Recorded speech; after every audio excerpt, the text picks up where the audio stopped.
You know, the food police is that name given to the activists who are trying to control what you eat, how much food we produce, where we produce it, where we ship it to, et cetera.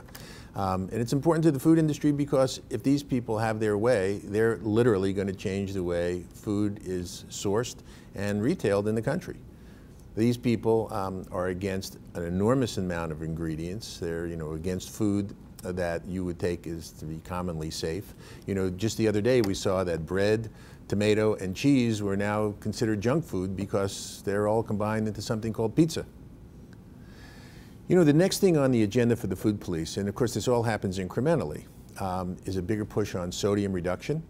Obviously we're still dealing with the trans fat issue. Then there's food coloring. Then there's caffeine. Then there's subtherapeutic antibiotics used in animal agriculture. These are all on the short list.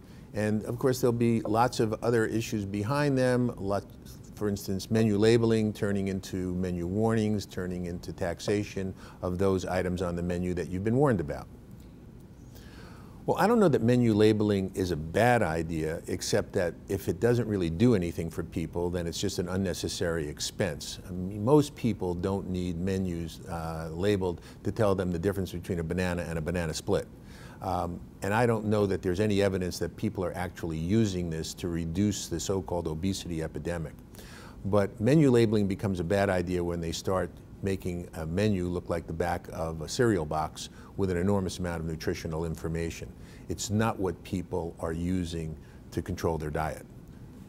I don't really believe that there's an obesity epidemic. What we have is an epidemic of people sitting around and not expending energy like they used to. I mean, you have to ask yourself, if there's an obesity epidemic, why is it 2 to 3 times worse in Mississippi than it is in Colorado?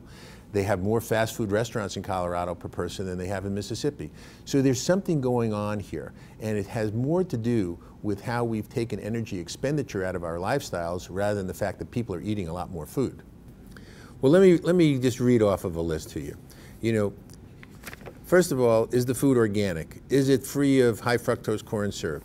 Acrylamide free, sodium free, trans fat free? Has it been subject to irradiation?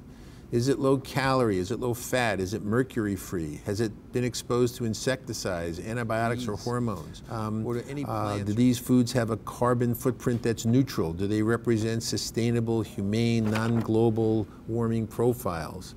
Is there any bacteria present in these foods that have been placed there intentionally to rebalance gut cultures? Has all the packaging been determined to be rainforest friendly and that they'll all decompose without any discernible environmental effect within 48 hours? I mean, these are all issues that get popped into people's businesses by some activist group, and the list goes on. You want to know about snack taxes and soda taxes? I'll be back for the next segment.